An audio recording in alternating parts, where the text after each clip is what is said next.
In the darkest corridors of Hampton Court Palace, where tapestries concealed more than cold stone walls, a king's insatiable appetite would reshape an entire nation. Henry VIII's sexual obsessions didn't merely destroy 6 marriages, they dismantled centuries of religious tradition, severed England from Rome, and left a trail of executed queens and discarded mistresses that would horrify even the most hardened Tudor courtiers. This is not merely a tale of royal excess, but a chronicle of how one man's carnal compulsions became instruments of state terror, transforming bedchambers into courtrooms and wedding vows into death sentences. The young Henry Tudor ascended to the throne in 1509 as a golden prince, athletic, educated, and seemingly devoted to his Spanish bride, Catherine of Aragon. Contemporary accounts describe a monarch who could have stepped from the pages of chivalric romance, with his auburn hair, imposing 6-foot frame, and remarkable prowess in the tilting yard. Yet beneath this glittering facade lurked appetites that would grow increasingly monstrous with each passing year. Even in those early days, court observers noted the king's wandering eye and his peculiar belief that sexual virility was divinely ordained proof of his right to rule. England in the early 16th century was a realm bound by strict Catholic doctrine, where marriage was sacred and adultery could mean social ruin. The Tudor court, however, operated by different rules, a glittering, dangerous world where proximity to power meant everything, and royal favor could elevate or destroy. Within this hothouse atmosphere, Henry's sexual pursuits became a deadly game that few could refuse to play. Ladies-in-waiting found themselves caught between honoring their marriage vows and risking the king's potentially lethal displeasure. The practice of keeping official mistresses was common among European monarchs, but Henry elevated it to an art form of cruelty and manipulation. Unlike his French counterpart Francis I, who maintained his mistresses with a certain civilized discretion, Henry pursued his conquests with the subtlety of a battering ram.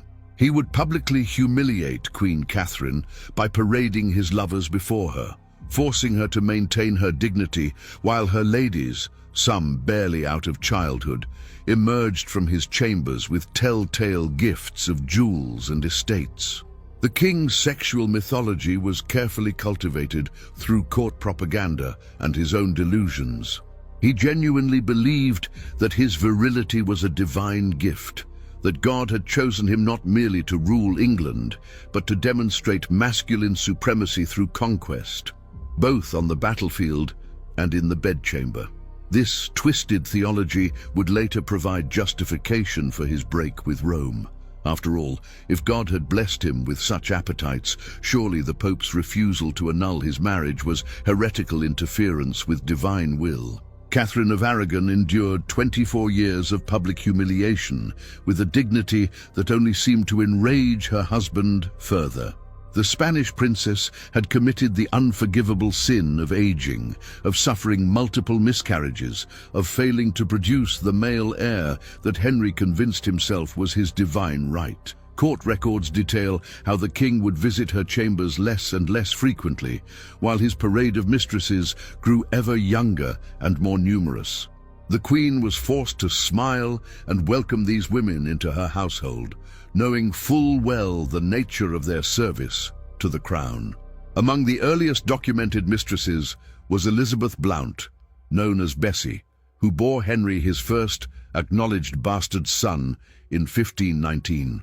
The king's joy at finally producing a healthy male child, even an illegitimate one, was so extreme that he nearly legitimized the boy, creating him Duke of Richmond and showering him with honors that should have belonged to a prince. This public acknowledgement of his adultery was a calculated insult to Catherine, a demonstration that the fault for their lack of male heirs lay with her, not with his sacred seed. But it was the arrival of the Boleyn sisters that would transform Henry's sexual obsessions from private vice to public catastrophe.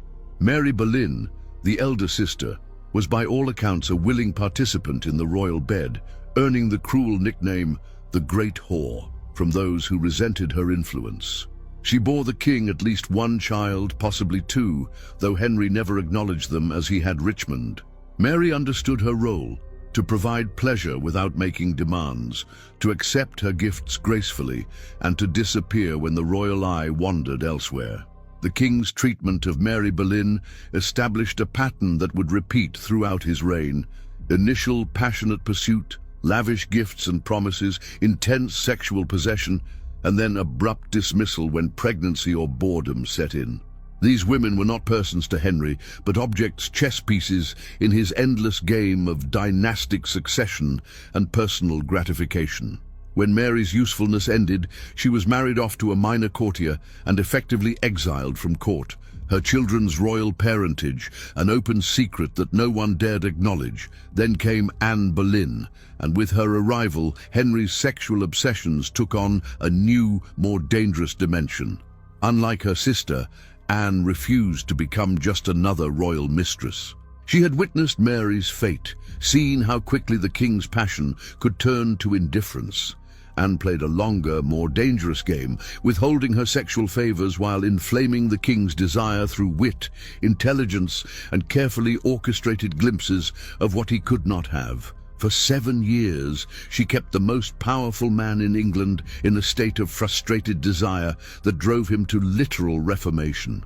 The sexually explicit letters Henry wrote to Anne during their courtship survive as testament to his obsessive nature. In one, he writes of wanting to kiss her breasts, which he calls her pretty duckies, and expresses his desperate wish to be in her arms. These letters, shocking for their time, reveal a king reduced to a begging schoolboy, promising Anne the world if she would only satisfy his lust. The power dynamic had shifted. For the first time in his life, Henry was the pursuer rather than the pursued, and it drove him to extremes that would reshape Christianity itself. The king's desire for Anne became so all-consuming that he was willing to break with 1,000 years of religious tradition to possess her. The annulment proceedings against Catherine of Aragon dragged on for 6 years, during which Henry's sexual frustration reached fever pitch. Court observers noted his increasingly erratic behavior, his violent mood swings, and his growing paranoia. He began to see enemies everywhere, convinced that those who opposed his remarriage were deliberately thwarting God's will as expressed through his royal loins. By 1533, with Anne finally in his bed and pregnant with what he assured everyone would be a son, Henry had broken from Rome, declared himself supreme head of the Church of England, and effectively legalized his own adultery by retroactively declaring his marriage to Catherine invalid. The sexual had become political, the personal had become theological. His obsession with Anne had cost England its place in Catholic Europe, but Henry saw it as liberation. Now, no priest or pope could tell him whom he could bed or wed. The birth of Elizabeth, instead of the promised son, marked the beginning of Anne's doom. Henry's sexual passion, so long frustrated, had burned itself out with terrifying speed. Within months of their marriage, he was already pursuing Jane Seymour, one of Anne's own ladies-in-waiting. The pattern was repeating, but this time with deadly consequences. Anne, unlike Catherine, had no powerful foreign relatives to protect her. She had risen too high and made too many enemies. When Henry tired of her, she could not simply be divorced. She had to be destroyed. The charges against Anne Boleyn reveal the truly monstrous nature of Henry's sexual pathology. Not content with simply removing her, he needed to annihilate her completely, to transform her from queen to whore in the public imagination. She was accused of adultery with 5 men, including her own brother, charges so ludicrous that even Henry's own judges struggled to make them stick. The message was clear. If the king's sexual desires had made her queen, his sexual disgust could unmake her entirely. Her execution in 1536 sent a chilling message to every woman in England. Jane Seymour barely had time to comprehend her elevation before she was pregnant with the future Edward VI. She died 12 days after childbirth, perhaps the luckiest of Henry's wives, in that she escaped before his affections could curdle into hatred. The king's grief seemed genuine, but it didn't stop him from immediately beginning the search for wife number 4. His advisors, increasingly aware of their master's dangerous sexual appetites, began scouring Europe for a bride who could satisfy both diplomatic needs and royal lust. The debacle of Anne of Cleves reveals another aspect of Henry's sexual neuroses: his need for immediate physical attraction and his violent reaction when it was absent. The German princess, selected based on a flattering portrait, arrived in England to find a king who took one look at her and declared her unbeddably ugly. His claimed inability to consummate the marriage became a matter of state discussion, with physicians and courtiers forced to debate the king's sexual performance in official proceedings. The humiliation Anne endured, being physically rejected and publicly declared repulsive, was merely another manifestation of Henry's belief that his sexual preferences were matters of national importance. While the Cleves annulment was progressing, Henry had already fixed his lustful gaze on Catherine Howard, Anne Boleyn's teenage cousin. Here, the king's sexual predations reached their most disturbing nadir.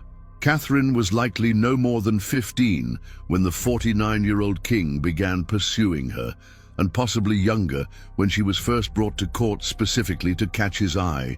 The Howard family, having learned from the Boleyn example, pushed their young relative forward, essentially trafficking a child to satisfy an aging tyrant's desires. Catherine Howard's story is perhaps the most tragic of all Henry's victims. A girl who had already been sexually exploited by older men in the Howard household, she was thrust into the bed of a king who by now was grossly obese, suffering from a suppurating leg wound, and increasingly paranoid. Court accounts suggest she was terrified of him, but forced to play the role of the eager young bride. Unlike Anne Boleyn, who had at least possessed the maturity and intelligence to navigate court politics, Catherine was a child playing a deadly adult game. The king's sexual delusions reached their peak with Catherine Howard.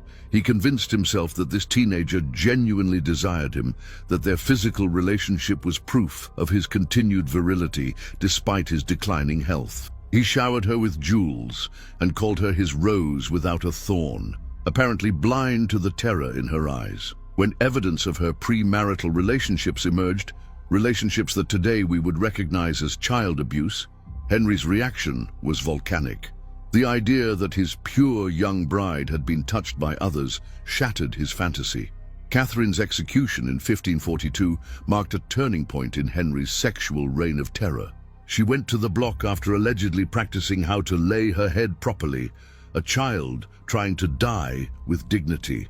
Her lady-in-waiting, Jane Boleyn, who had testified against her own husband to help Henry destroy Anne, was executed alongside her, a reminder that in Henry's sexual games, even accomplices were ultimately disposable. The court watched in horror as yet another queen was butchered for failing to meet the king's impossible standards. By the time Henry married Catherine Parr in 1543, his sexual appetites had been largely curtailed by physical infirmity. Weight that likely exceeded 400 pounds, chronic leg infections, and possible diabetes had reduced the once athletic king to a wheezing invalid. Yet even then, Catherine Parr lived in fear.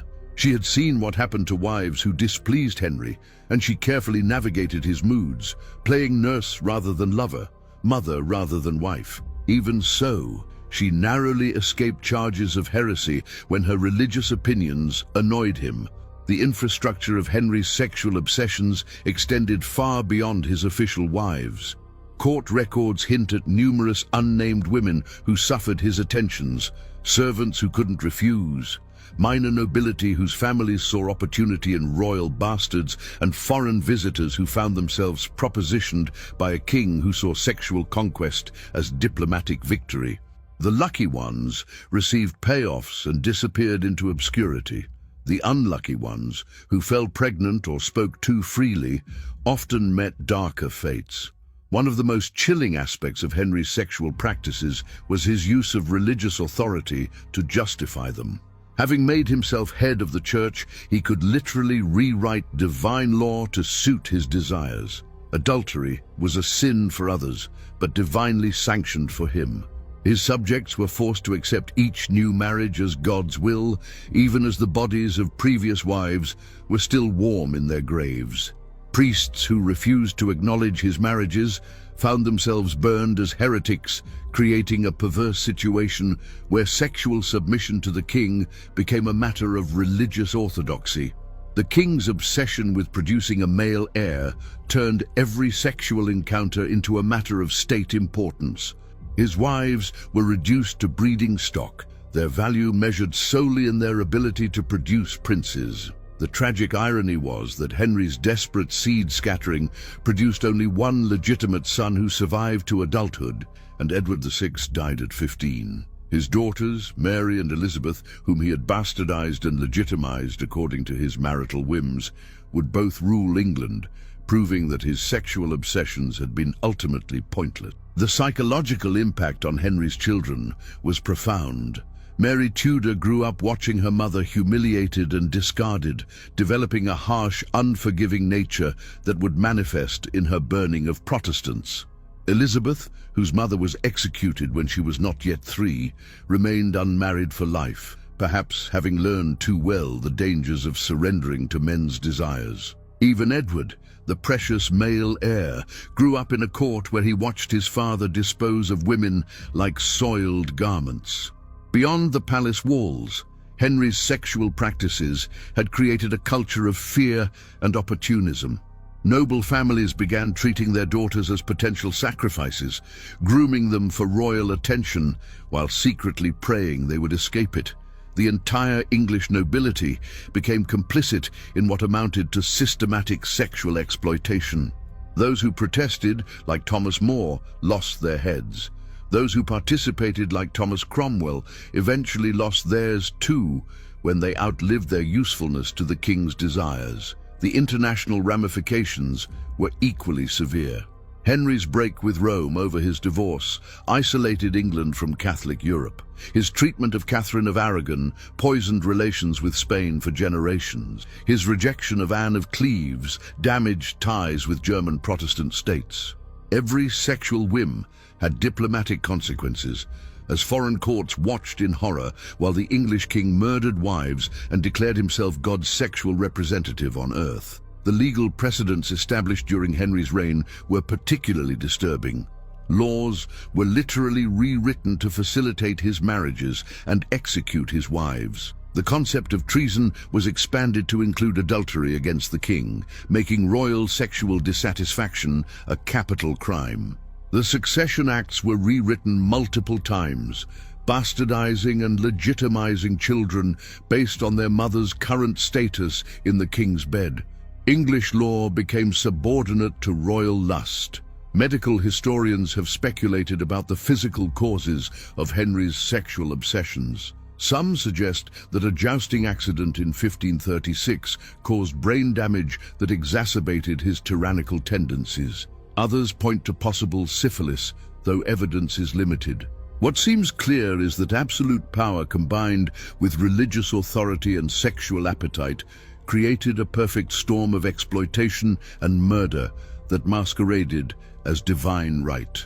The remnants of Henry's sexual obsessions lingered long after his death in 1547.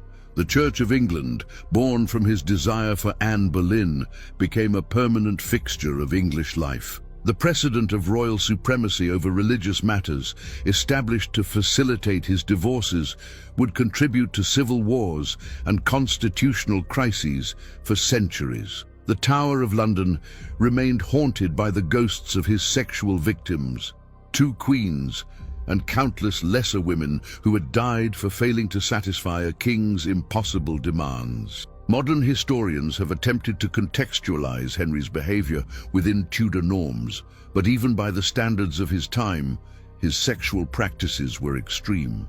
Other monarchs kept mistresses, but few murdered wives with such regularity. Other kings sought annulments, but none broke from the universal church to get one. Henry's sexual obsessions were not merely personal failings, but weapons of state terror that he wielded against anyone who stood between him and his desires. The tragedy of Henry VIII's sexual practices lies not just in the immediate victims, but in the generational trauma they caused. Noble families were torn apart, with brothers testifying against sisters and fathers sacrificing daughters. The Howard family alone saw 2 queens executed and numerous relatives imprisoned or killed. The very fabric of English society was rewoven to accommodate one man's uncontrollable appetites. Perhaps most disturbing was Henry's complete lack of remorse. Even on his deathbed, he showed no sign of repenting the murders committed in his sexual pursuit. He went to his grave, apparently believing that God had sanctioned every execution, every broken marriage, every life destroyed in service to his desires. In his mind, his sexual will and divine will were one and the same, a delusion that cost thousands of lives and changed the course of English history. The cultural impact extended to art and literature. Portraits of Henry's wives were destroyed or hidden, their very images considered dangerous. Writers learned to navigate carefully around topics of marriage and sexuality, knowing that the wrong word could be interpreted as criticism of the king's practices. The rich tradition of courtly love poetry was replaced by careful propaganda that celebrated whatever marriage currently had royal favor. Henry's sexual legacy poisoned the English monarchy's relationship with marriage for generations. His daughter Elizabeth I's famous virginity can be read as a direct response to her father's excess. The Stuart kings who followed struggled with the precedent of royal divorce, contributing to the civil wars that would temporarily end the monarchy itself. Even today, the British royal family navigates marriage and divorce with one eye on the Tudor precedent. The physical spaces where Henry conducted his sexual pursuits became monuments to his victims. Hampton Court Palace, where he honeymooned with multiple wives, is said to be haunted by Catherine Howard's screaming ghost. The Tower of London draws tourists eager to stand where Anne Boleyn lost her head for failing to produce a son. These locations serve as dark reminders that behind the tourist-friendly Tudor history lies a reality of sexual exploitation and judicial murder. Economic historians have calculated the staggering cost of Henry's sexual obsessions. The break with Rome meant the loss of church revenues. The executions of prominent nobles destroyed wealthy families and redistributed their assets. The constant marriage negotiations and ceremonies drained the royal treasury. England's economy was literally reshaped to accommodate the king's bedroom desires, with monasteries dissolved partly to fund his matrimonial adventures. The intellectual climate of England was similarly warped. Scholars who might have contributed to Renaissance learning instead spent their energy justifying the king's marriages or defending his religious innovations. The nascent Protestant Reformation in England became inextricably linked with royal sexuality, as theological arguments were crafted primarily to support Henry's desire to remarry. Academic discourse was reduced to sexual apologetics. Women's status in Tudor England, already precarious, was further undermined by Henry's example. If the king could execute queens on trumped-up charges, what protection did ordinary women have? The message was clear. Women existed to serve male desire, and even the highest position offered no security. The brief moment of female power represented by Queen's Consort was revealed as entirely contingent on maintaining male sexual interest. The international perception of England shifted dramatically due to Henry's sexual practices. Once seen as a civilized Christian kingdom, England became viewed as a rogue state where the king's bedroom whims overruled law and tradition. Foreign ambassadors reported back in shock about the latest execution or marriage. England's reputation as a barbarous nation where queens were routinely murdered took centuries to overcome. Henry's own writings reveal the depth of his sexual delusions. His theological treatises, attempting to justify his actions, show a mind capable of extraordinary intellectual gymnastics. He could argue simultaneously that his marriage to Catherine was invalid because she had been his brother's wife, while his marriage to Anne was invalid because he had slept with her sister. Logic bent to accommodate desire, and thousands of Englishmen were forced to pretend these contradictions made sense. The medical details of Henry's later sexual life paint a picture of grotesque determination. Despite legs that oozed pus, obesity that made walking difficult, and probable impotence, he continued to pursue young women. Catherine Parr's accounts suggest a man desperate to prove virility he no longer possessed, subjecting his final wife to humiliating attempts at intimacy that were more about power than pleasure. The religious ramifications extended beyond England's borders. Henry's break with Rome contributed to the fragmentation of Western Christianity. Wars would be fought, with hundreds of thousands dead, partly as a consequence of one king's inability to control his sexual urges. The Protestant Reformation, a complex theological and political movement, became forever tainted by its association with Henry's matrimonial troubles. Even Henry's death reflected his sexual obsessions. He was buried next to Jane Seymour, the wife who had given him his precious son. Catherine of Aragon and Anne of Cleves, the wives who survived him, were notably not included in his funeral plans. Even in death, he was ranking women by their sexual usefulness to him. His will made provisions for masses to be said for his soul, apparently unaware of the irony that he had destroyed the very religious infrastructure that might have provided them. The immediate aftermath of Henry's death saw a careful rehabilitation of his victims. Catherine Parr quickly remarried, suggesting her marriage to Henry had been more survival strategy than love match. Anne of Cleves, who had wisely accepted her divorce, lived comfortably as the king's beloved sister, having learned that survival meant accepting whatever role Henry assigned. The dead queens could not be so easily rehabilitated, their names remaining charged with dangerous associations. Modern forensic examination of the evidence against Anne Boleyn and Catherine Howard reveals just how flimsy the cases were. The trials were showpieces, with verdicts decided before evidence was presented. The specific sexual charges, adultery with multiple men, incest, homosexual activities, were clearly chosen for maximum humiliation rather than any relationship to truth. Henry weaponized sexuality itself, turning natural human desires into capital crimes when convenient. The psychological profile that emerges is of a malignant narcissist with sexual compulsions, enabled by absolute power and religious authority. Henry showed no empathy for his victims, no recognition that they were human beings rather than objects for his gratification. His ability to have women executed and then immediately pursue others suggests a complete disconnect from normal human emotion, a sociopathy expressed through sexual domination.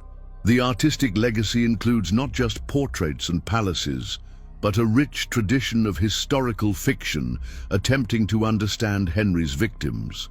From the earliest ballads about Anne Boleyn to modern novels and television series, creators have tried to restore humanity to women Henry reduced to sexual objects. These works serve as a form of cultural memory, ensuring that Catherine Howard is remembered as more than just a foolish girl, and Anne Boleyn as more than a scheming seductress. Legal scholars still study Henry's reign as a cautionary tale about the intersection of sexual desire and legal authority. The ease with which laws were rewritten to facilitate royal marriages demonstrates the fragility of legal systems when confronted with determined autocrats. The principle that law should apply equally to all, regardless of station, was shattered by a king who made his bedroom the supreme court of the land. The economic exploitation extended beyond the dissolution of the monasteries. Henry's sexual pursuits created a marketplace where noble families essentially prostituted their daughters for advancement. The Boleyn family's rise and catastrophic fall demonstrated both the opportunities and dangers Families invested fortunes in placing daughters at court, grooming them for royal attention, creating an economy of sexual exploitation dressed up as social climbing. Henry's impact on English masculinity was equally toxic. He modeled a version of manhood based on sexual conquest and domination, where virility was proved through possession of multiple women and destruction of those who disappointed. This template of toxic masculinity, endorsed by royal example and religious authority, would influence English gender relations for generations. Men learned that sexual desire justified any cruelty. The international marriage market was permanently altered. Foreign princesses became reluctant to marry English kings, knowing the fate of Catherine of Aragon and Anne of Cleves. The traditional role of queens as peace weavers between nations was undermined when it became clear that English kings might execute or humiliate foreign brides. Diplomatic marriages, once the cornerstone of international relations, became fraught with new dangers. Henry's sexual practices created a culture of surveillance and paranoia that extended throughout society. Servants spied on their masters, courtiers reported private conversations, and bedchamber activities became matters of state intelligence. The boundary between public and private dissolved when royal sexual satisfaction became a national security issue. Everyone from laundresses to ladies-in-waiting could find themselves interrogated about what they had seen or heard. The theological gymnastics required to justify Henry's marriages had lasting effects on English Christianity. The Church of England developed a uniquely flexible approach to divorce and remarriage, shaped by its founding trauma. Scripture was interpreted and reinterpreted to support whatever the monarch desired. This theological flexibility, born from sexual expediency, would ironically contribute to England's later reputation for religious tolerance. Educational institutions were reshaped by Henry's obsessions. The universities, once focused on producing Catholic clergy, were reformed to create lawyers and theologians who could argue for royal supremacy in all matters, including sexual ones. The curriculum shifted to emphasize subjects useful for justifying royal desires. Classical texts were mined for precedents supporting divorce and remarriage, while inconvenient biblical passages were explained away. The impact on childhood and youth was particularly severe. Noble children grew up knowing they might be sacrificed to royal lust. Young women were trained from early age in the accomplishments that might catch a king's eye, while simultaneously being warned of the dangers. The natural innocence of youth was corrupted by the need to navigate a court where children could become queens or corpses based on an aging king's whims. Henry's legacy includes the normalization of state violence in service of personal desire. He demonstrated that with sufficient power, any crime could be legalized, any murder justified, any cruelty sanctioned. The apparatus of state, parliament, courts, church, all bent to accommodate royal lust. This precedent of institutional compliance with autocratic excess would echo through English history, contributing to the civil wars that would eventually limit monarchical power.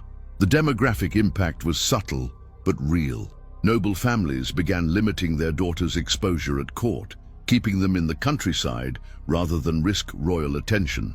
The traditional system where young nobles were educated in royal households was disrupted by parental fear. The very structure of aristocratic society was altered by the need to navigate around one man's sexual dangers. Modern psychological analysis suggests Henry suffered from what would today be diagnosed as multiple personality disorders exacerbated by traumatic brain injury. His ability to compartmentalize, to order an execution in the morning and feast jovially that evening, indicates severe dissociation. His sexual compulsions appear to have been one of the few constants in an increasingly fragmented psyche, providing a through line of destructive consistency. The cultural memory of Henry's reign created lasting archetypes. The lustful tyrant, the disposable queen, the scheming family pushing forward a sacrificial daughter. These became standard figures in English cultural imagination. Every subsequent royal scandal would be measured against the Tudor example. The phrase divorced, beheaded, died, divorced, beheaded, survived became a schoolyard rhyme, reducing systematic sexual exploitation and murder to a memorable chant. The physical remnants of Henry's obsessions persist in unexpected ways. Archaeological excavations at Tudor sites reveal hastily altered buildings, Queen's emblems chiseled away and replaced, physical spaces repeatedly reimagined for each new wife. The very architecture bears witness to the instability created by royal sexual whims. Palace inventories show the frantic redistribution of jewels and goods as wives rose and fell. Henry's sexual legacy influenced English law enforcement and justice systems. The expansion of treason to include personal betrayal of the monarch created precedents for political prosecutions based on private behavior. The use of torture to extract sexual confessions, particularly in Catherine Howard's case, normalized judicial brutality. The principle that justice should be blind was abandoned when the king's bedroom was involved. The final accounting of Henry VIII's sexual practices must include not just the famous victims, but the countless unnamed ones. For every executed queen, there were dozens of women who suffered his attentions and survived only by luck or cleverness. For every documented mistress, there were servants and subjects whose stories were never recorded. The true scale of his sexual predation will never be known. As the Tudor age gave way to the Stuart era, England slowly began to recover from the trauma of Henry's reign. The judicial murder of wives became unthinkable. The principle that royal marriages required parliamentary approval was established. The Church of England evolved beyond its origins as an instrument of royal divorce. Yet the scars remained, visible in the careful way subsequent monarchs navigated marriage and in the permanent separation of English Christianity from Rome. Today, visitors to Tudor sites walk through rooms where systematic sexual exploitation was state policy. They admire portraits of women who lived in terror, see jewels that were bribes for sexual compliance, tour palaces built with wealth stolen from dissolved monasteries. The sanitized heritage industry presents Henry as a colorful character, rather than a sexual predator whose appetites reshaped a nation. The truth remains darker and more complex than any tourist narrative. The lessons of Henry VIII's sexual obsessions remain relevant. They demonstrate how personal pathology, when combined with unlimited power, can destroy institutions and lives. They show how entire societies can be complicit in sexual exploitation when it is sanctioned by authority. They remind us that the intersection of sexuality and power requires constant vigilance, lest personal desires again become instruments of public terror. In the end, Henry VIII's sexual practices stand as one of history's starkest warnings about the corruption of absolute power.